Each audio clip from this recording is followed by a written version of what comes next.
இன்றைய வேளாண் ஆலோசனை நேரத்தில் கோயம்புத்தூர், ஈரோடு, திருப்பூர், நீலகிரி ஆகிய மாவட்ட விவசாயிகளுக்கான வேளாண் ஆலோசனை. மேற்கு மண்டலத்தின் அனைத்து மாவட்டங்களிலும் வரும் வாரத்தில் மிதமான மழை எதிர்பார்க்கப்படுகிறது. அனைத்து பயிர்களுக்கும் நீர்ப்பாசனத்தினை ஒத்திவைத்து போதிய வடிகால் வசதி செய்ய வேண்டும். கடந்த வார மழை மற்றும் எதிர்பார்க்கப்படும் மழையை பயன்படுத்தி சரிவுக்கு குறுக்காக கோடை உழவு செய்வதன் மூலம் மழை நீரை முழுமையாக நிலத்தடி நீராக சேமிப்பதற்கு மட்டுமல்லாமல் களை மற்றும் மண்ணில் வசிக்கும் பூச்சிகள் மற்றும் நோய்க்கிருமிகளை கட்டுப்படுத்தலாம். அதிகப்படியான மழை நீரை பண்ணை குட்டைகளில் சேமிப்பதன் மூலம் மழையில்லா நாட்களில் பயன்படுத்தலாம்.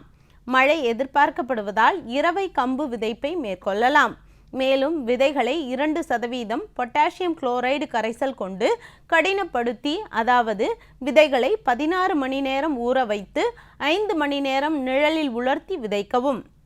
தொடர்ந்து மழை வர வாய்ப்புள்ளதால் கோடை கால இரவை பருத்தியில் இலைகள் சிவப்பு நிறமாக மாற வாய்ப்புள்ளதால் இதை கட்டுப்படுத்த 60 நாட்களான பருத்தி செடிகளுக்கு 5% மெக்னீசியம் சல்பேட் மற்றும் 1% யூரியா மற்றும் 0.1% துத்தநாக சல்பேட் கலந்த கரைசலை தெளிக்கவும்.